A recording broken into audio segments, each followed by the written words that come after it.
Hello, welcome back to my YouTube channel happy hours.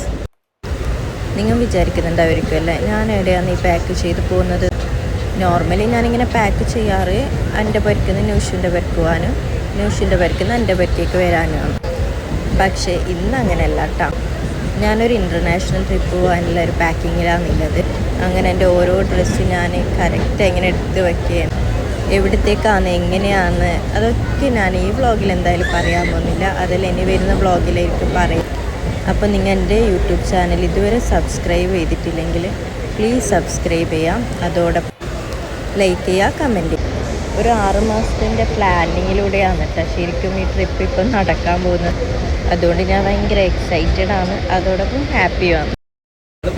ഇപ്പം ഞാൻ ഈ വീഡിയോ റെക്കോർഡ് ചെയ്യുന്നത് തന്നെ ട്രെയിനിൽ പോയിക്കൊണ്ടിരിക്കുമ്പോഴാണ്.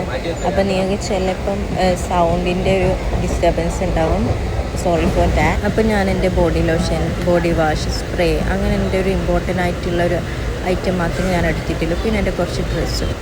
ഈ ട്രിപ്പ് എന്ന് പറയുന്നത് 4 days and 3 nights ആണ്. അപ്പോൾ അതിനാവശ്യമുള്ളൊരു ഡ്രസ്സും കാര്യങ്ങളും ഞാൻ എടുത്തിട്ടില്ല. അതുമാത്രമല്ല, ഇതെൻ്റെ ഫസ്റ്റ് ഇൻ്റർനാഷണൽ ട്രിപ്പാണ് കേട്ടോ. ഈ പാക്കിങ് ചെയ്തത് തന്നെ ഞാൻ ട്രിപ്പ് പോകുന്ന ഒരു തലേ ദിവസമാണ് കേട്ടോ. അതുവരെ എനിക്ക് ടൈമൊന്നും കിട്ടിയിട്ടില്ല. അങ്ങനെ പാക്കിങ്ങൊക്കെ കഴിഞ്ഞു.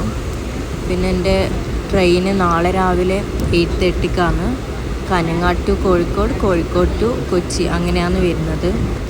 അവിടെ നിന്ന് എടുത്തേക്കാന്ന് ഞാൻ എൻ്റെ ഇനി വരുന്ന വ്ളോഗിലേ പറയുന്നില്ല, അത് ഞാൻ ഫസ്റ്റേ പറഞ്ഞിരുന്നല്ല. ഇത് നെക്സ്റ്റ് മോർണിംഗ് ആണ് കേട്ടോ. നമ്മൾ പോകുന്ന സമയത്ത് നെയ്വ് നല്ല ഉറക്കിലാണ്.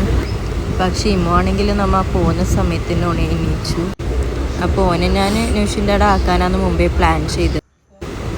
ഫസ്റ്റ് ടൈമാണ് ഞാൻ ഇമ്മോനെ വിട്ട് ഇങ്ങനത്തെ ഒരു ട്രിപ്പ് പോകുന്നത് തന്നെ. അതുകൊണ്ട് എനിക്ക് നല്ല വിഷമമുണ്ട്. പക്ഷേ എന്താ ചെയ്യേണ്ടതെന്ന് അറിയാത്തൊരു അവസ്ഥയിപ്പോയി. പക്ഷേ ഇമ്മു കാറിൽ നിന്നിട്ടാകുമ്പോഴത്തേക്ക് എന്നെ ഒന്നും വേണ്ട, എന്നെ ഒരേ തല്ലിലും പോന്നൊക്കെ പറയുന്നു. അതേപോലെ ആബിക്കും കുറേ അടിയെല്ലാം കിട്ടി. നമ്മളങ്ങനെ ആട്ടി വിട്ടു. അങ്ങനെ നമ്മൾ എല്ലാവർക്കും tata bye bye see you എന്ന് പറഞ്ഞ് നമ്മൾ റെയിൽവേ സ്റ്റേഷനിലോട്ട് പോയെന്ന്. ഞാനും ആബിച്ചാവും എൻ്റെ ഉപ്പയാണ് റെയിൽവേ സ്റ്റേഷനിലോട്ട് പോയത്.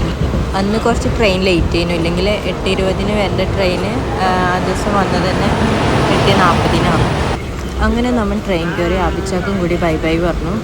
കുറച്ച് അങ്ങോട്ടേക്ക് എത്തുമ്പോൾ തന്നെ നല്ല വിശക്കാൻ തുടങ്ങി. എന്നിട്ട് പുരട്ടുന്നുണ്ടാക്കിയ കട്ട്ലേറ്റ് എടുത്ത് കഴിച്ചു. പിന്നെ കോഴിക്കോട് എത്തുന്നവരിങ്ങനെ പുറത്തുനിന്ന് നോക്കി ആസ്വദിച്ചിരുന്നു. അങ്ങനെ ലാസ്റ്റ് കോഴിക്കോട് എത്തുമ്പോൾ തന്നെ ഒരു 11:30 ആയിരുന്നു. അപ്പം നമ്മൾ പുരക്കുന്ന തന്നെ പൊതിച്ചോറ് ഉണ്ടാക്കി കൊണ്ടുവന്നതിന് തലേ ദിവസം നമ്മൾ കറിയൊക്കെ ആക്കി വെച്ചു. രാത്രിക്ക് തന്നെ രാവിലെ അതിലെടുത്ത് ചൂടാക്കി ഇലയിൽ പൊതിഞ്ഞിട്ട് കൊണ്ടുവന്ന് ഒരു മീൻ പൊരിയും അയക്കുറ പൊരിയാന്ന് എടുത്തത്. പിന്നെ ചെമ്മീൻ റോസ്റ്റ്. നല്ല വിഷമമുണ്ട്, എന്താ അറിയില്ല, നല്ല ടേസ്റ്റ് ഉണ്ടായിരുന്നു. അങ്ങനെ ഫുൾ തിന്ന് കഴിച്ച് ഇനി ഇങ്ങനത്തെ നല്ല ഫുഡ് കിട്ടുമെന്ന് പോലും അറിയില്ല. അങ്ങനെ നമ്മൾ നേരെ പോയത് വെയിറ്റിംഗ് റൂമിലോട്ടാണ്. കാരണം നമ്മളെ ട്രെയിൻ ഇനി ഉള്ളത് 1:45. അപ്പോൾ നമ്മൾ അവിടെ 12 മണിയാകുമ്പോൾ എത്തിയില്ലേ. അങ്ങനെ അവിടെ ഇരുന്നിട്ട് സമയം പോയതേ അറിഞ്ഞിട്ടില്ല.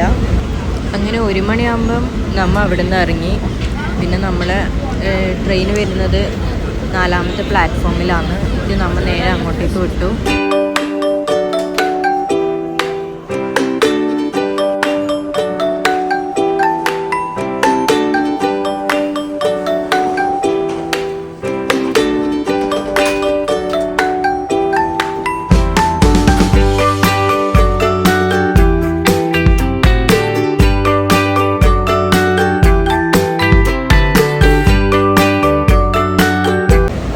അങ്ങനെ നമ്മൾ കയറി ട്രെയിനിലിരുന്നു.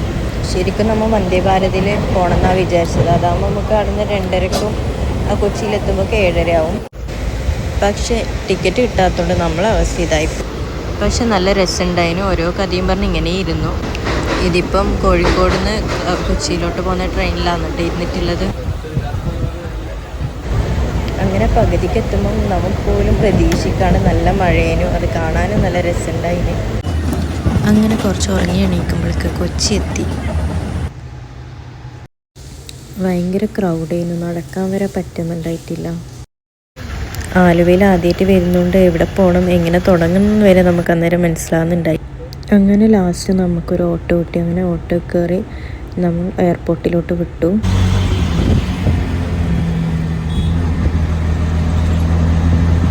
അരമണിക്കൂർ ഉണ്ടായിരുന്നു ആലുവയിൽ നിന്ന് എയർപോർട്ടിലോട്ട്. അങ്ങനെ നമ്മൾ എയർപോർട്ടിലെത്തി. ഒരു 5:30ക്കാണ് നമ്മൾ അവിടെ റീച്ചായത്.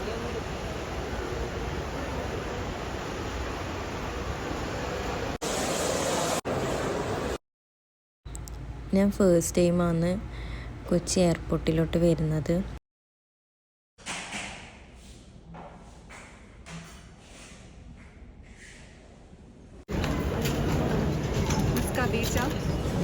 ഗേറ്റ് വരുന്നത് 1 ആയിരിക്കും. 10 ബോർഡിംഗ് സ്റ്റാർട്ട് ചെയ്യും. 19B ആയിരിക്കും കേട്ടോ seat. Okay. Boarding zone wise ആയിട്ടായിരിക്കും. സോൺ 3 അനൗൺസ് ചെയ്യുമ്പോൾ കൂടി റിപ്പോർട്ട് ചെയ്തോളൂ കേട്ടോ. ഇപ്പോൾ നമ്മുടെ സീറ്റ് വരുന്നത് 19E ആയിരിക്കും കേട്ടോ. സ്റ്റേറ്റ് ഇമിഗ്രേഷൻ ക്ലിയർ ചെയ്തോളൂ. ഓക്കെ.